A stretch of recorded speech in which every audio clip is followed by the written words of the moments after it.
Wealth must be acquired for the sake of righteous living, and man should aspire for liberation.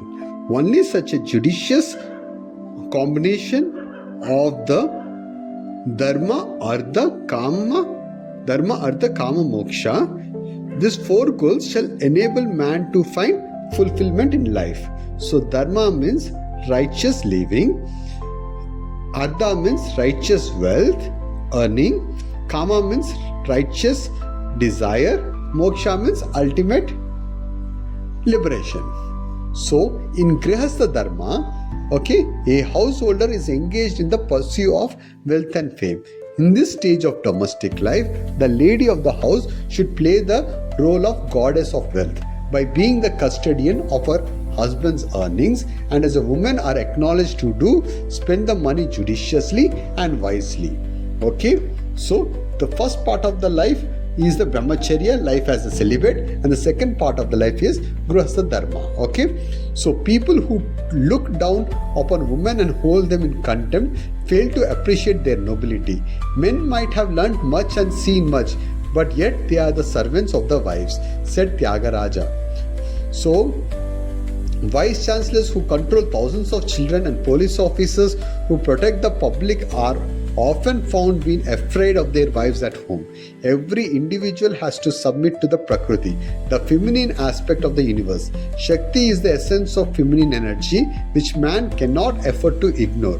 The Bhagavad Gita has repeatedly stressed the element of femininity in the universe. The femininity is in male and the female, but there is more femininity in the woman. But nowadays, the culture is getting changed. The men and women both are behaving weird and interchangeably. Anyway, Sarvajika Namaskaram Keshavam Prati Gachati. Obeisance to all creatures is obeisance to God. Obeisance to all creatures is obeisance to God. So, seeing God in all the creatures is seeing God only. So, obeisance to all creatures is obeisance to God. Sarva Jiva Tiraskaram Keshavam Pratigachatati. Contempt of all creatures is a contempt of God. Sarva Jiva Tiraskaram Keshavam Pratigachati means contempt of all creatures is contempt of God. Our scriptures repeatedly affirm that God dwells in every being and that He can be realized, recognized here and now. He is within the reach of all. Prakriti is like a kshetra, field, and Paramatma is the kshetrajna, the lord of the field. Kshetrajna contains in himself the kshetra.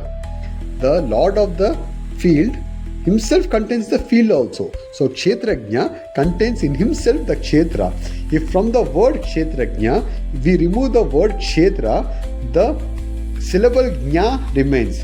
Jna means jnanam, means wisdom. Thus a person who is part of Prakriti becomes its master by acquiring jnana and cognizes the eternal reality of the Purusha.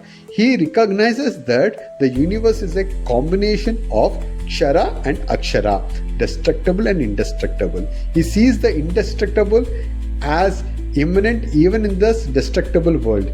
He develops Ananya Bhakti, one-pointed devotion. He transcends the man-made barriers of caste, creed, religion. He becomes dear to the God. So, from the moment you arise in the morning till the time you go sleep at night, your time is spent in eating and drinking alone. Your efforts are directed only towards mundane gains. Forget about the lotus-eyed Lord. What joy one can get in the life. God is the paramount. We need to ensure certain time given to the God. That's the reason Muslims offer 5 prayers as a mandatory, and it has become a pillars of the Islam. And prayer is a mandatory for most of the religions. This prayer will help us to have the divine attribute of peacefulness, which in turn will help you to recognize that you are the awareness who is pervading everywhere.